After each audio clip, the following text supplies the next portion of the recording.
3 persona humbën jetën nga Covid-19. Testet e fundit zbuluan 45 të prekur të tjerë. Të dhënat tregojnë se situata po përkeqësohet në spitalin infektiv me rritje të numrit të pacientëve në terapi intensive dhe në intubim. Austria mbylli kufit me vendet e Ballkanit. Ministria e Jashtme njoftoi se do të ndalohen edhe fluturimet ajrore esenciale nga Shqipëria, si dhe nuk do të lejohet hyrja e shtetasve nga Serbia e Mali, dy vendet që Bashkimi Evropian u hoqi kufizimet. Hapet gara për ndërtimin e autostradës Milot-Fier me gjatësi 115 km. Financimi i saj do të bëhet sipas një formule të re, ndërsa kalimi do të jetë me pagesë për të gjithë ata që nuk duan të përdorin rrugët alternative.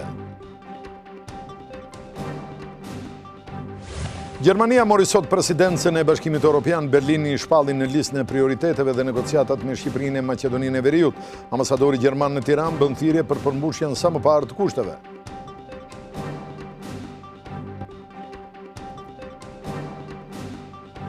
Të 4 të arrestuarit për vrasjen e Kurambillës mohojnë akuzat, edhe Jackson Pusi, arrestuar i fundit, ka deklaruar se në momentin e atentatit ai nuk ndodhej në Tiranë, por në Shkodër. Policia thot se ka prova që hedhin poshtë alibit.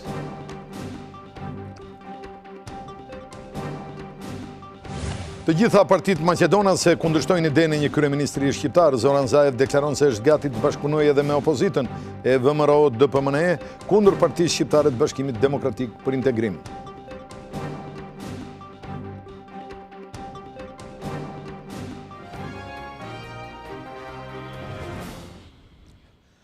Zonja dhe zotrimi mbrëma, mirë se erdhët këtu në televizionin Klan. Ky është edicioni i fundit i lajmeve. Menjëherë do të flasim për situatën e koronavirusit, pasi në 24 orët e fundit në vendin tonë kanë humbur jetën 3 persona dhe 45 janë të rinj të infektuar. 3 pacientë të tjerë nuk e kanë fituar betejën me koronavirus dhe përpasoj kanë humbur jetën në shërbimin infektiv, ku edhe po trajtoheshin, duke e quar në 66 numrin total të viktimave të pandemisë. Përveç një 74 vjeçareje nga Shkodra dhe një 82 vjeçareje nga Tirana të raportuara më herët gjatë të mërkurës nga Ministria e Shëndetësisë, në orët e pasdites humbi jetën edhe një pacient 86 vjeçar po nga Shkodra. Sipas autoriteteve shëndetësore, ai gjendej i shtruar në spitalin infektiv prej 12 ditësh, ku po trajtohej në terapi intensive, por ka humbur jetën pavarësisht përpjekjeve të mjekëve. Në 24 orët e fundit në vendin tonë janë identifikuar edhe 45 raste të reja pozitive me koronavirus. 21 raste në Tiranë, 10 në Shkodër, 4 në Elbasan, nga 3 raste përkatësisht në Delvin dhe Kurbin, dhe nga një rast në Kruj, Kukës, Lezhë dhe Sarandë.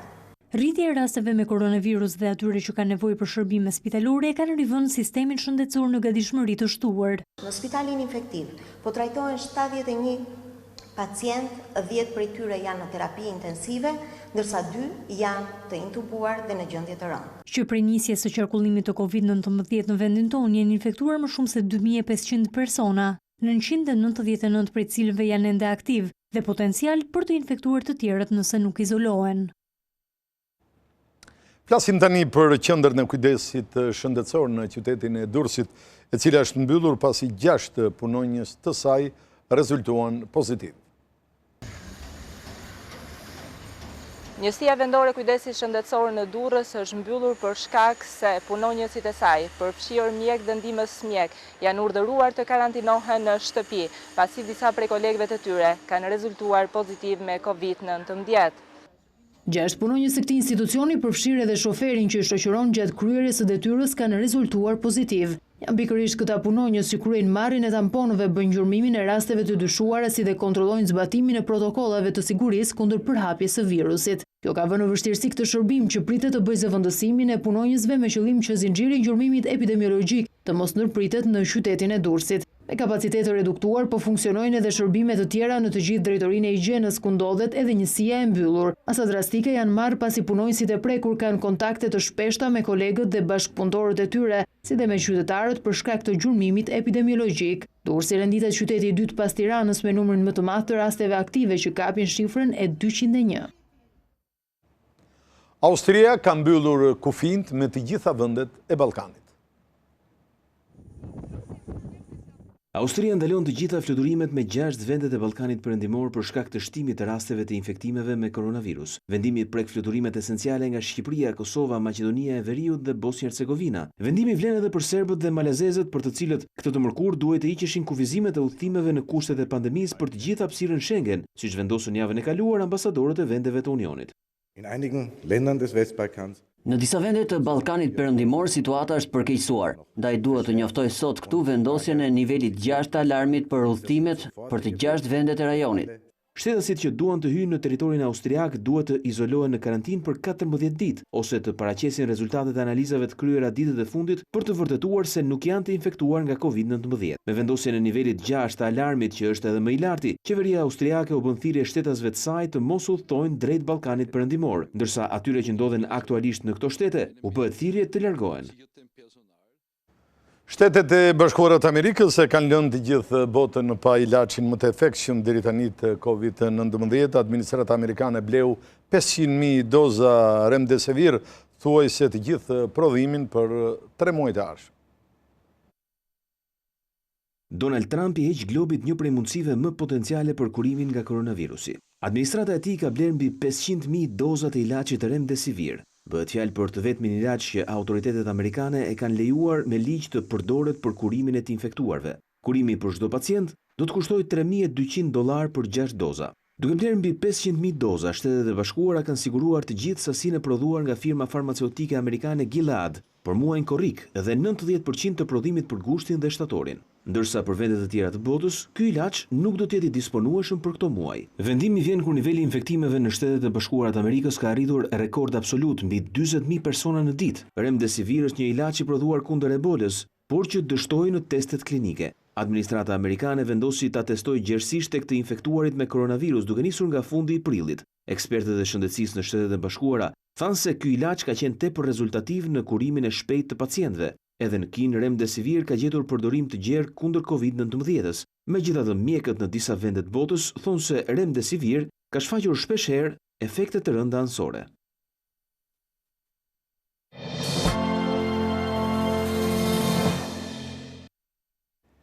Qeveria ka hapur garën për autostradën Milot Fier, ku do të përdoret një formulë re për financimin, ndërkohë kryeministri Rama tha se 115 kilometrat e saj mund të përshkruen në 75 minuta dhe se kalimi do të jetë me pagesë. Me një formulë të re koncesionare, qeveria ka hapur garën për ndërtimin e aksit Milot Fier. Gjatësia e këtij segmenti është 115 kilometra, nga të cilat 53 rrugë e re dhe 62 kilometra të tjerë që do të rehabilitohen. Kostot e zbatimit llogariten 1.2 miliard euro, ku qeveria do të vendosë për 16 vitet e para një garanci prej 10% të shumës totale. Vetëm 10% e kësaj shume do të garantohet nga shteti shqiptar në rastin e skenarit negativ, kur trafiku i parashikuar sipas studimit të fizibilitetit nuk do të arrihet. Rruga do të jetë me pagesë, që do të shkojë 0.075 euro për çdo kilometër. Për të gjithë gjatësinë e saj prej 115 kilometrash, tarifa që do duhet të paguajë çdo automjet shkon afro 8.6 euro. Për ata që nuk duan të paguajnë, do të ketë rrugë alternative pa pagesë. Projekti pritet të përfundojë në vitin 2024 dhe do të shkurtojë distancën duke bërë të mundur që i gjithë segmenti Milot Fier të përshkohet në vetëm 75 minuta, ndërsa nga Morina në Vlorë do të shkohet për 3 orë. Ky aks është pjesë e korridorit blu dhe kryeministri premton se do të jetë i standardeve europiane të vërteta. Me këtë aks do ndodhë një transformim kolosal në çdo aspekt. Për treguar cilësinë e lartë me cilën punohet tani në rrugë, Rama krahasimet i bën me çfarë u trashëgua nga qeveria paraardhëse. 26 standarde të ndryshme nga fillimi në fund. Njësoj si të presësh një kostum për mua dhe masat për krahët t'ja marrësh e rëmbraqes, masat për pantallonat t'ja marrë Bashkim Finos. Duke shpjeguar se anullimi i koncesionit të rrugës Milot Baldren erdhi për shkak të paktit me universitetet, kryeministri lajmëron se shumë shpejt do të hapet së bashku me Bashkinë e Tiranës gara për kampusin universitar, Akademinë e Arteve dhe Akademinë e Sigurisë. Por, sipas Partisë Demokratike, projekti i rrugës Milot Fier është grabitje përmes një tenderi ndërkombëtar. Sipas demokratëve, fituesi 1.2 miliardë eurove është paracaktuar sepse pas kompanisë greke qëndrojnë sipërmarrës shqiptar që kanë pastruar edhe më parë paratë e kryeministrit. Sipas opozitës, 1.2 miliardë euro do të shpenzohen për 53 kilometra, sepse 62 kilometra të tjera kalojnë në rrugë ekzistuese. Ministrat e turizmit të Kosovës dhe Shqipërisë janë angazhuar për një sezon të përbashkët. Slogani i këtij viti do të jetë Pusho Shqip. Pusho Shqip është slogani turistik i këtij viti që ka bërë bashkë Shqipërinë dhe Kosovën. Ministri i Mjedisit dhe Turizmit Blendi Klosi dhe homologu i tij nga Kosova, Vesel Krasniqi, kanë çelur së bashku në Shëngjin sezonin e ri. Ata ju kanë bërë thirrje qytetarëve të dy vendeve që këtë vit pushimet verore t'i kalojnë në Shqipëri e ato dimrore në Kosovë. Të ndajmë edhe këtë pasuri të madhe kombëtare që kemi turizmin. E kur më shumë se sa sot, në këtë ditë, në cilën e gjithë bota po vuan në industrinë e turizmit, ne na duhet që të bëjmë një thirrje të hapur, një thirrje zemre, për një menaxhim të suksesshëm të këtij sezoni të vështirë. Unë ftoj nga këtu të gjithë qytetarët e Republikës së Kosovës që vërtet pushimet e tyre t'i kryejnë në plazhet, në vendet turistike të Shqipërisë. Po ashtu u inaugurua edhe rruga e re që të çon tek laguna dhe plazhi i Vajinit, e cila do ta bëjë akoma më të aksesueshëm këtë destinacion të njohur turistik të Lezhës. Partia Demokratike akuzon qeverinë se nuk ka asnjë strategji mbështetëse për sektorin e turizmit, ndërkohë që kreu i opozitës Basha ka vijuar takimet me operator turistik të ralltu në kryeqytet.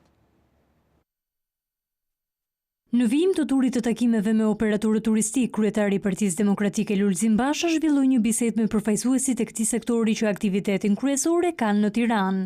Ndërsa u njoh me shqetësimet dhe pasojat që la pandemia tek këta operator, kreu i opozitës akuzoi qeverinë se nuk ka asnjë strategji mbështetëse për këtë sektor, por premtoi se me ardhjen e PD-s në pushtet do të kthehet normaliteti në vend.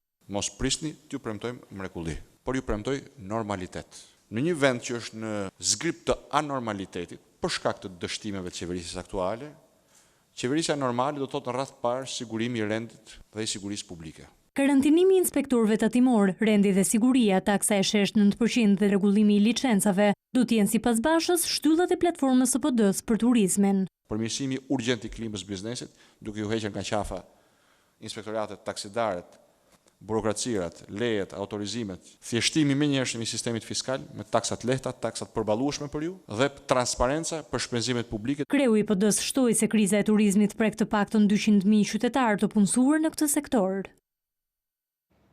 Guvernatori i Bankës së Shqipërisë, Cico, ka dalë në një konferencë për shtyp, ku ndër të tjera i ka bërë thirrje që peshin e krizës ta mbajnë të gjithë. Pandemia e Covid-19 ka dhënë efekte të forta në ekonominë shqiptare, duke çuar në 17.000 numrin e të papunëve. Në përfundim të mbledhjes së Këshillit Mbikëqyrës së Bankës së Shqipërisë, guvernatori Cico tha se shumë biznese dhe familje janë në vështirësi financiare, ndërsa pritet që periudha prill-qershor të shënojë rënien më të fortë ekonomike të këtij viti, nëse nuk do të ketë një valë të dytë goditje nga pandemia.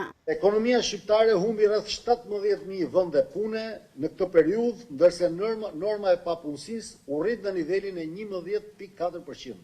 23.000 biznese dhe individ vazhdojnë të mos paguajnë këstet e kredis, duke përfituar nga ngrirja që miratoi Banka Qendrore dhe qeveria. 1.9 miliardë euro linjë kredie vazhdon të jetë e shtyr nga 2 miliardë euro që ishte në kulmin e mbylljes së bizneseve. Cico tha se barrën e kësaj krize nuk duhet ta mbajë vetëm sektori bankar, por dhe autoritetet publike. Sektori bankar nuk mund dhe nuk duhet të përballojë vetëm barrën financiare të goditjes. Në këtë kontekst, një rol primar ka dhe duhet luaj sektori publik nëpërmjet rritjes së stimulit fiskal, dhe si dhe sektori privat nëpërmjet rritjes së kujdesit financiar. Banka e Shqipërisë ka një program emergjence për shpëtimin e ekonomisë nëse kriza e pandemisë përkeqësohet. Nëse do të jetë nevojshme, politika e lehtësimit sasior do të përdoret, por gjithmonë Banka Qendrore do të jetë huamarrësi i fundit në radhë. Këshilli Mbikëqyrës i Bankës së Shqipërisë vendosi të mbajtë pa ndryshuar normën bazë të interesit të lekut në këtë mbledhje, ndërsa pavarësisht parashikimeve për një rënje të fortë ekonomike këtë vit, nëse nuk rikthehen masat bllokuese, projekton se ekonomia do të kthehet në ekuilibër vitin e ardhshëm. Banka e Shqipërisë është e detyruar që të ndërhyjë në kursin e këmbimit valutor në fund të muajit mars për shkak të mbiçmimit të euros kundrejt lekut. Situata e pandemisë ka detyruar bankën që të shes 20.4 milionë euro në datat 27 dhe 30 mars. Në këtë periudhë, një euro arriti të këmbejë me 128 lek, çka do të sillte probleme me rritjen e inflacionit dhe çmimit të ushqimeve. Ndalemi tani tek Kuvendi i Shqipërisë, i cili ka krijuar një komision të posaçëm për të mbikëqyrur Ministrinë e Financave se si po shpërndan fondet për ish të përndjekurit politik. Kuvendi ka vendosur të krijojë një komision të posaçëm, i cili do të mbikëqyrë shpërndarjen e dëmshpërblimit për ish të dënuarit politik të regjimit komunist. Nisma është propozuar nga 9 deputet të opozitës parlamentare, ndërsa kryesimin do ta mbajë mazhoranca përmes deputetes Senida Mesi. Struktura do të monitorojë procesin e dhënies së dëmshpërblimit dhe eliminimin e vonesave për këtë kategori, të cilat kanë zgjatur prej më shumë se 2 dekadash. Konferenca e kryetarëve ka vendosur për ngritjen e këtij komisioni të posaçëm, i cili duhet të ketë qëllimin, objektin, përbërjen dhe afatin e veprimtarisë së grupit të punës, e cila vendoset në mbledhjen e përbashkët të dy komisioneve. Për këtë vit, buxheti i shtetit parashikon një fond për $10 milionë për dëmshpërblimin e ish të përndjekurve, 20% më pak se buxheti destinuar për këtë kategori në 2019. Deri në fund të muajit maj, Ministria e Financave ka shpërndar $4.45 milionë, $370.000 më pak se plani në këtë periudhë.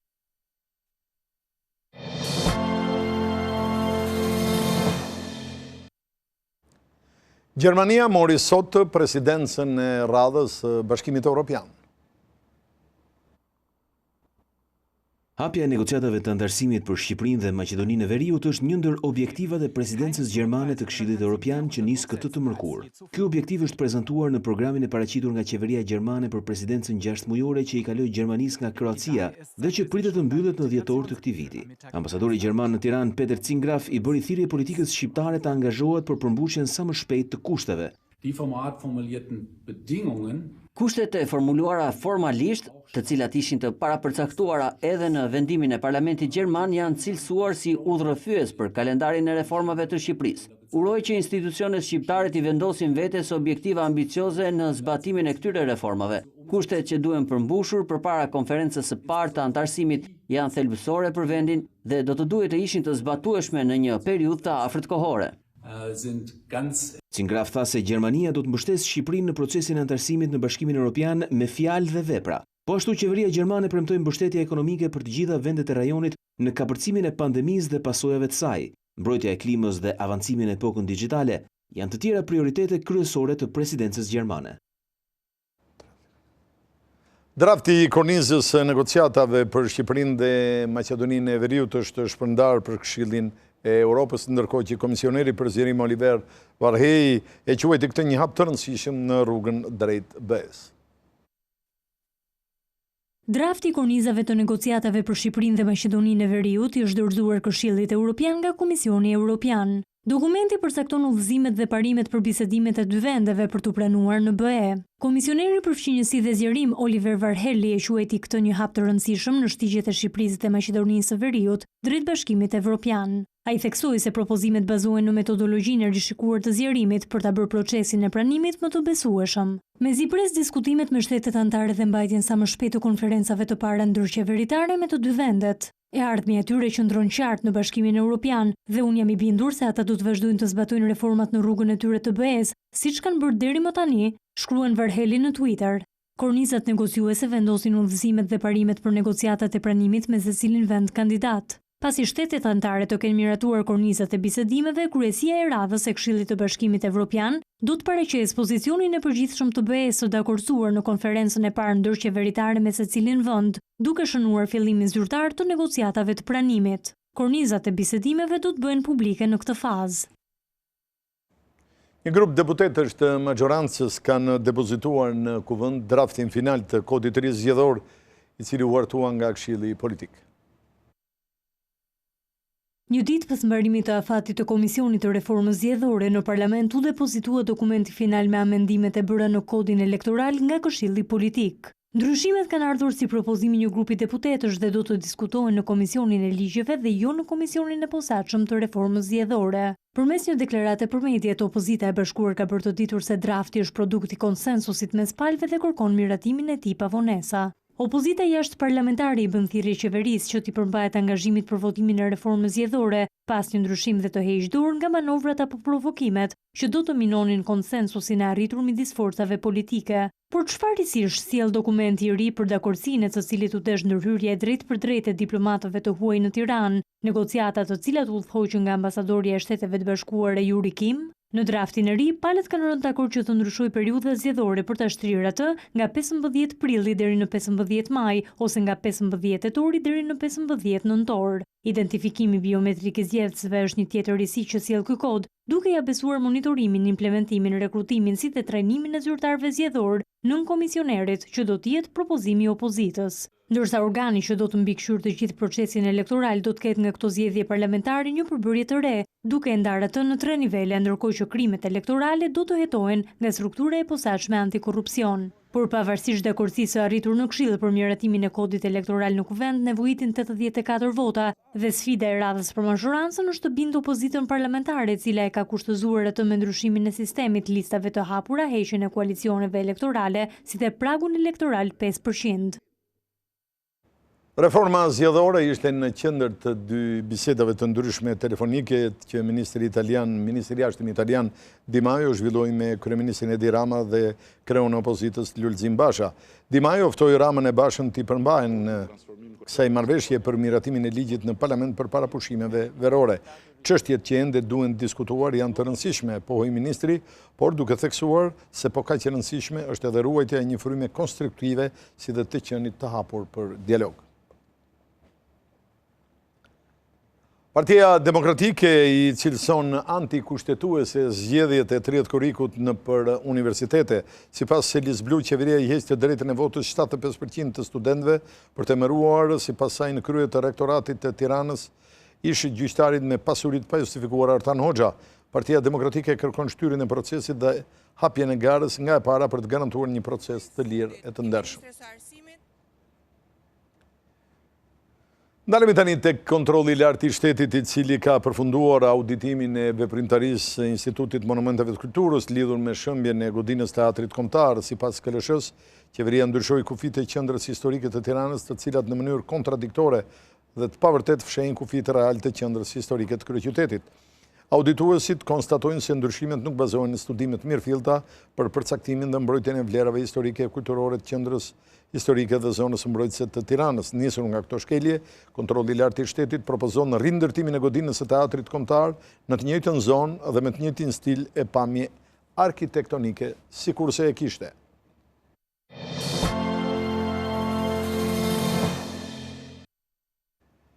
Jackson Pusi, arrestuar i 4 për vrasjen e Kuran Billës, ka mohuar akuzat për pjesëmarrje në ekzekutimin e 40 vjeçarit. Janë 4 personat arrestuar për vrasjen e Kuran Billës, por të gjithë kanë mohuar se kanë vrarë ose kanë ndihmuar në ekzekutimin e 40 vjeçarit mbrëmjen e 11 qershorit të Komunës e Parisit në Tiranë. Në dëshminë që ka dhënë para policisë, edhe 33 vjeçari Jackson Pusi ka mohuar se ka lidhje me vrasjen e Billës. Hetuesit thonë se Jackson Pusi dyshohet se ka luajtur rolin e shoferit në makinën që u përdor për atentatin ndaj 40 vjeçarit. Por nga ana e tij, Jackson Pusi thekson se ishte me mas siguri arrest shtëpie dhe më 11 qershor ka qenë në Shkodër dhe jo në Tiranë. Jackson Pusi e ka shok Viktor Markun prej kohësh, por mohon se ka informacione për vrasjen apo që ai të jetë i përfshirë. Më herët edhe Viktor Marku, që akuzohet si ekzekutor, ka thënë se nuk e vrau ai, Kuran Billën, ndërsa Sebastian Mali, ashtu si daja e tij, u shpreh se ai ndodhej në vendin e ngjarjes, pasi do të takonte një vajzë. Ndërkohë, dëshmia e vlefshme që kanë sot në dorë hetuesit është ajo e Adiola Lakrës, e cila ka dhënë informacione se ishi dashuri i saj, Sebastian Mali, ka kontrolluar rrjetet sociale të Kuran Billës nëpërmjet telefonit. Akuzat ndaj tyre është ajo e gjakmarrjes, pasi dyshojnë se ekzekutimi u bë për shkak se Kuran Billa kishte vrarë në vitin 2006 Prel Marku në Angli. Ish kryetarja e gjykatës lartë, aktualisht gjyqtare e apelit Tiranës Shpresa Beçaj, u përball me probleme në seancën dëgjimore në Komisionin e Pavarur të Kualifikimit. Sipas KPK-s, Beçaj nuk ka deklaruar asnjë nga shtyllat me të cilat kryhet vetingu qoftë për pasurinë, pastërtinë e figurës apo aftësitë profesionale. Gjatë seancës dëgjimore, Beçaj dhe avokati i saj pretenduan se nuk kishte asnjë arsye që ta bënte një deklaratë të tillë, pasi në kohën kur janë plotësuar formularët nuk ka qenë gjyqtare, por avokate. Këtu përfunduam këtë edicion Lajmesh, zonja dhe zotrinj, ju falenderit për vëmendjen. Natë mirë.